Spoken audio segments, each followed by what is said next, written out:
할렐루야. 네, 먼저 저와 함께 인사 나누시겠습니다. 하나님의 은혜가 여러분과 함께 하시기를 바랍니다. 우리 전후좌우에 계신 분들과 함께 사랑하고 축복합니다. 인사 나누시겠습니다. 사랑하고 축복합니다. 축복합니다. 네, 감사합니다. 네, 오늘 부활주를 맞아서 함께 읽은 우리의 본문 가운데에 하느님의 그 부활의 은혜 그리고 부활의 역사하심이 주는 그 놀라운 진리가 담겨 있습니다.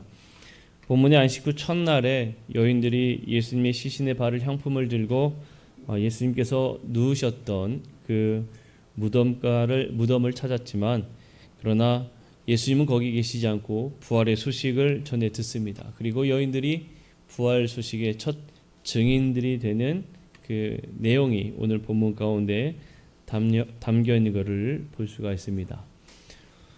십자가에서 숨을 거두신 예수님은 당시 아리마대 사람 요셉이라는 사람이 준비해 둔 무덤에 장사되십니다. 당시 이스라엘 장례 문화를 살펴보게 되면 사람이 죽고 난 후에 시신을 안치할 때에 그냥 안치하는 것이 아니라 그 시신의 향품을 발라 그리고 시신을 메어서 무덤에 안치하는 게 당시의 장례 문화였습니다. 예수님께서 십자가에서 숨을 거두시던 그 시간을 유추해 보면 바로 안식일이 다 되어가는 시점이었습니다. 안식일의 시기가 언제부터였는가 하면 지금의 날로 표현하자면 금요일 저녁, 금요일 해가 떨어지면 그때부터 안식일이 시작되는 겁니다. 그래서 이 안식일이 다 되어가는 금요일 저녁에 숨을 거두시고 다 되어가서 예수님의 시신을 그대로 십자가에 내버려 둘 수 없었기 때문에 아주 급하게 준비된 아리마대 사람 요셉이 준비해 놓은 그 무덤에 예수님의 시신을 안치하게 되는 겁니다. 차마 향품을 바를 시간조차도 없었던 겁니다. 급하게 예수님의 시신을 안치하고 난 다음 어떻게 합니까? 예수님의 시신 위에 그래도 좋은 향품을 바르고 싶은 게 여인들의 마음이었지만 그럴 수 없어서 안식일이 다가왔기 때문에 그대로 시신대로 무덤에 안치하고 여인들은 떠나가야 했지요. 유대의 대제사장을 비롯하여서 그 제사장들 그리고 유대의 지도자들 바리새인들은 예수님께서 사역하는 당시에 이미 제자들에게 내가 부활할 것이다 라는 말씀을 하셨기 때문에 이 유대 지도자들은 혹여나 제자들이 예수님의 시신을 훔쳐다가 예수님이 부활하셨다, 봐라 예수님이 없다라는 이야기를 할 수 있으니 그 무덤을 지키게 해달라고 요청을 하지요. 그래서 예수님께서 묻히신 그 무덤가에 영상에도 잠깐 나왔지만 거대한 돌로 그 앞을 막고 그리고 움직이지 않았다는 증거로 임봉을 하게 됩니다. 그리고 군인들을 지켜 세워서 그 누구도 접근하지 못하도록 그렇게 아주 철두철미하게 막아놓았던 거죠. 그야말로 완벽한 무덤이었습니다. 하지만 여인들이 그 자리에 왔을 때에 어떠했습니까? 그 예수님은 그 자리에 계시지 않았습니다. 왜일까요? 부활하셨기 때문입니다. 법학자 사이먼 그린리프라는 사람이 있는데 이 법학자였던 이는 부활이 그저 허위된 조작이다.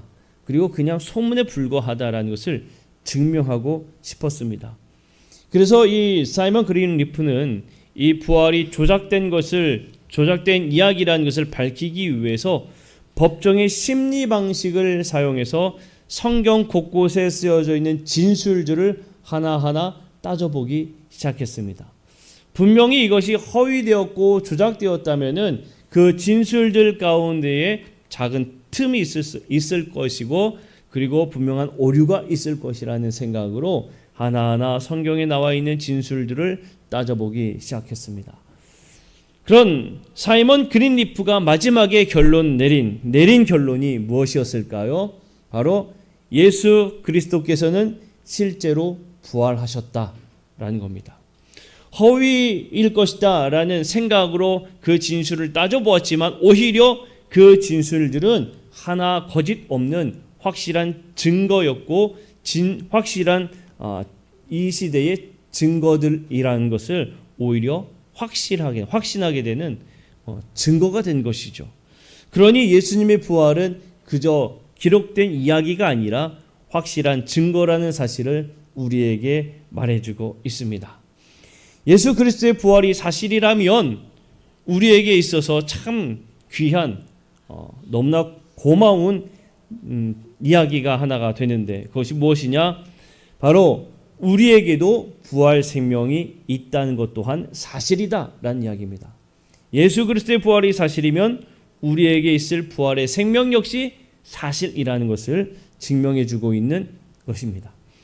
예수님은 죄와 사망의 권세를 이기시고 그리고 모든 믿는 자에게 생명을 주신 그 놀라운 능력으로 부활하셨습니다. 우리도 더 이상 정죄받지 않고 죄의 권세가 우리를 주장하지 못하게 되는 놀라운 은혜를 우리는 부여받게 된 것입니다.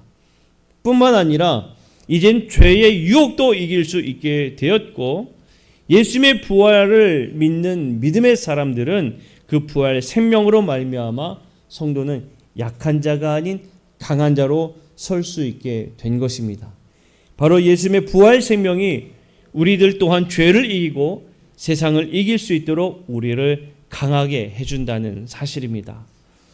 기독교의 유명한 저자 중에 C.S. 루이스라는 사람이 있습니다. 이 C.S. 루이스는 1898년 아일랜드에서 태어나게 되는데 이 C.S. 루이스가 기독교를 접한 것은 사실 아주 어린 시절 기독교를 접하게 됩니다. 그런데 이 C.S. 루이스가 성장하는 배경 가운데에 그가 가정교사의 영향을 매우 많이 받게 되는데 그 가정교사는 어떤 사람이었는가 하면 바로 무신론자였습니다. 그러니까 아주 어린 나이에 기독교를 접했음에도 불구하고 무신론자였던 가정교사의 영향을 받아 아주 이 C.S. 루이스는 뛰어난 지성인이었지만 완고한 무신론자요 회의론자가 되게 된 거예요. 그랬던 그가 복음의 진리를 발견하고 그리스도인으로 회심하게 되어서 세계의 많은 사람들에게 많은 영적 영감을 주고 영향을 미치는 영적 거장이 된 것입니다. 20세기 최고의 지성인이었던 이 C.S. 루이스가 하느님 앞에 항복하고 들어올 수 있었던 그 이유는 늘 자신을 향한 하느님의 접근이 있었다는 것을 인식할 수 있었기 때문인데 결정적으로 그가 회심하게 되고 주님 앞에 항복하게 된 그 핵심의 교리가 무엇이냐면 바로 십자가와 부활에 대한 믿음이 바로 이 C.S. 루이스를 항복하게 만들었다는 겁니다. 이것을 조성원 목사님은 오늘 우리는 하나님의 간섭하심을 느끼고 십자가와 부활의 진리를 깨달아 구원에 이르게 되는 은혜와 축복을 누려야 합니다라고 말하고 있습니다. 그렇습니다. 우리가 하나님의 간섭함을 우리는 늘 느껴야 되고 또 십자가와 부활의 진리를 깨달아서 구원에 이른 성도의 삶을 살아야 하는 줄로 믿습니다.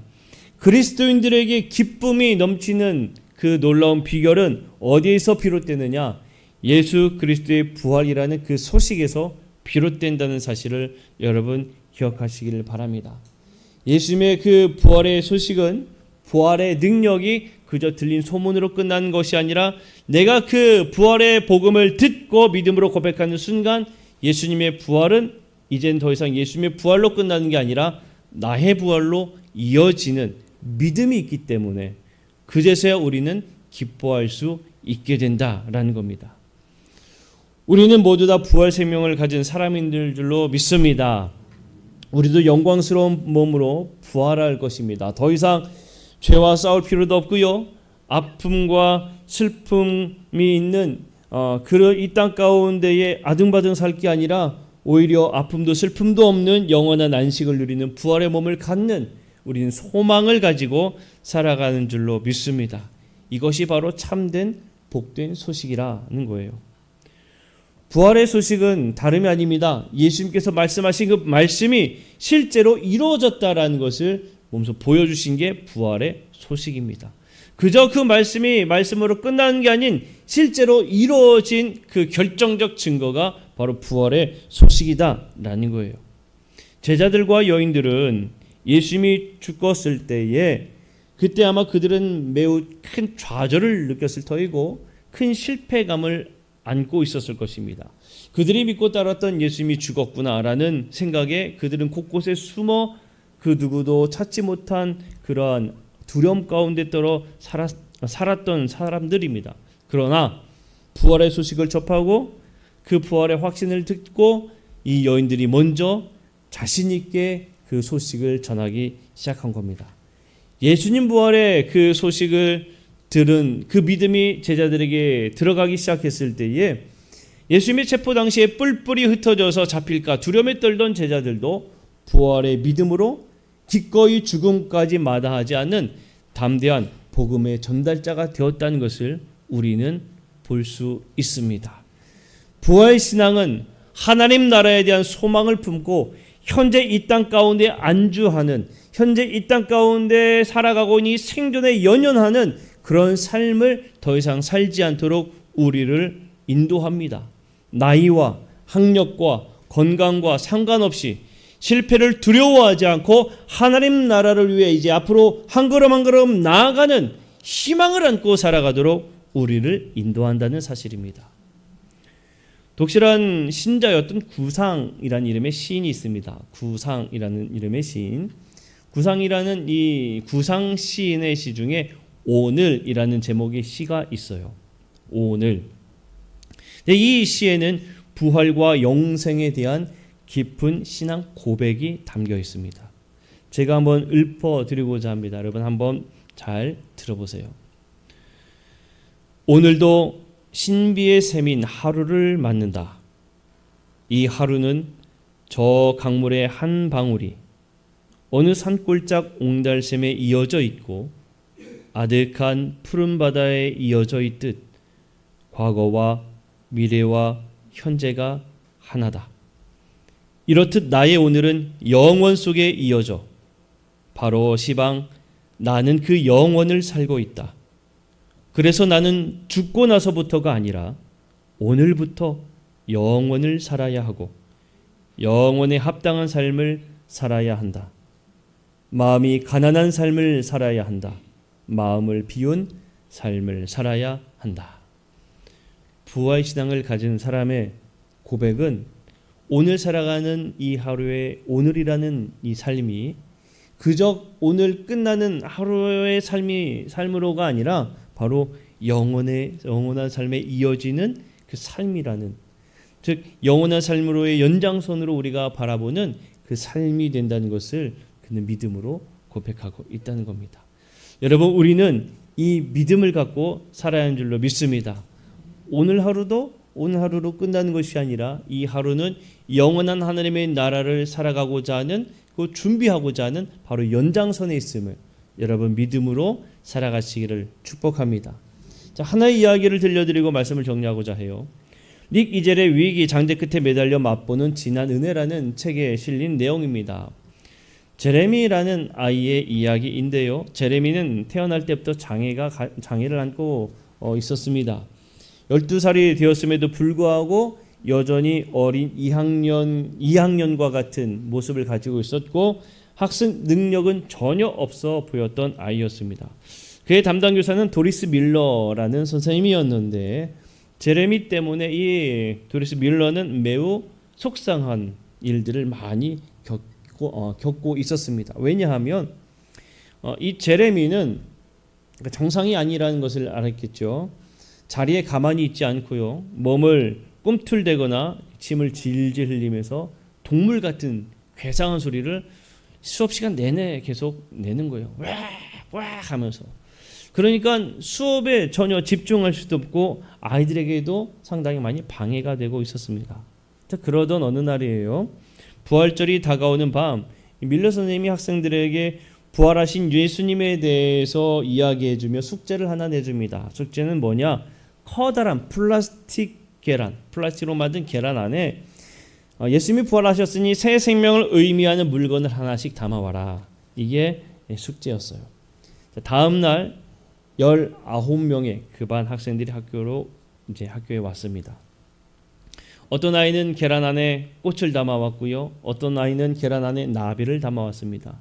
자, 하나씩 플라스틱 계란을 열면서 그래 너는 꽃을 담아왔구나. 새 생명을 꽃으로 표현했구나. 너는 예쁜 나비로 그 새 생명을 표현했구나. 이렇게 칭찬하면서 이야기를 하면서 하나씩 계란을 열어갔습니다.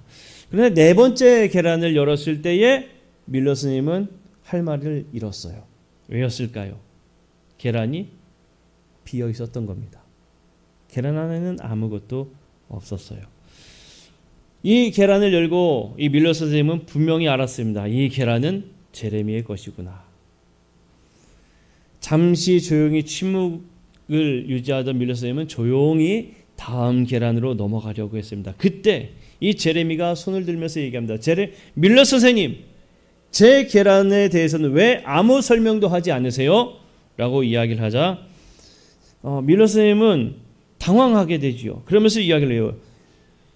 이 제레미, 네 계란 속엔 아무것도 들어있지 않아. 그러자 제레미는 이야기합니다. 맞아요. 하지만 예수님의 무덤도 비어 있었잖아요. 잠시 침묵이 이르다가 밀러 선생님이 묻습니다. 제레미, 예수님의 무덤이 왜 비어 있는지 너 알고 있니? 라고 이야기하자 제레미는 이렇게 대답을 했습니다. 예수님은 죽으셔서 무덤에 묻히셨지만 하나님이 다시 살리셨죠. 그래서 예수님은 그 안에 없어요. 제레미의 이 이야기를 듣고 냉랭했던 이 마음은 녹아내리기 시작했어요. 이 제레미는 태어날 때부터 장애가 있었고 아픈 아이였다고 말씀을 드렸죠. 3개월 뒤에 이 제레미는 세상을 떠났습니다. 우리와는 다르게 이 서양에서의 장례 문화는 관을 앞에 두고 또 이 얼굴을 볼 수 있게 해두었죠. 제레미의 영안실을 그 장례를 이제 찾아온 조문객들은 무엇을 보았는가 하면 관 위에 비어 있는 19개의 계란을 보게 됩니다. 무엇을 의미할까요? 이 아이들 모두가 다 제레미는 비록 세상을 떠났지만 우리도 부활 소망을 가지고 있기 때문에 우리는 곧 만날 거야 하는 그 마음으로 제레미 위에 그 관 위에 19개의 빈 계란을 놓은 것이 아닐까요? 자, 사랑하는 성도 여러분, 주님은 부활하셨습니다. 참으로 부활하셨습니다. 우리는 부활의 기쁜 소식을 믿음으로 고백하며 부활의 신앙을 가지고 살아야 합니다. 하루하루의 삶이 영원과 이어진 삶을 사는 사람들이 바로 우리 믿음의 사람들입니다. 빈 계란을 올려놓은 19명의 아이들처럼 우리는 모두 다 영혼을 소망하며 사는 사람들입니다.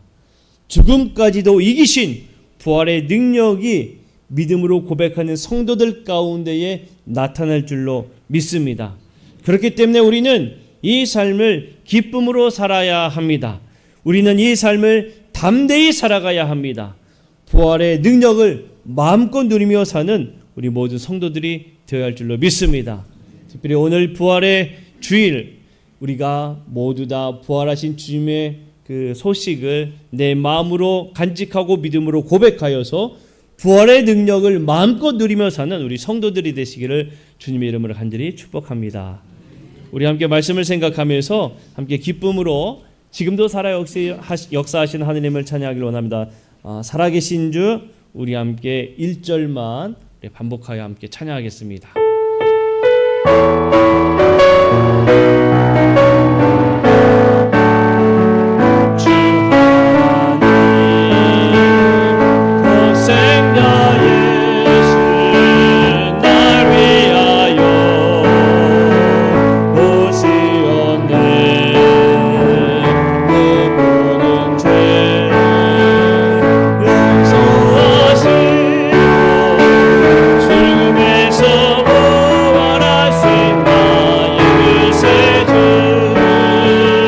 살아계신 주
말씀을 기억하면서 우리 짧게 함께 기도하길 원하는데, 하나님, 그 부활의 능력이 나에게도 나타나길 원합니다. 부활하신 주님을 믿음으로 고백하고 그 부활의 능력과 그 부활로 인한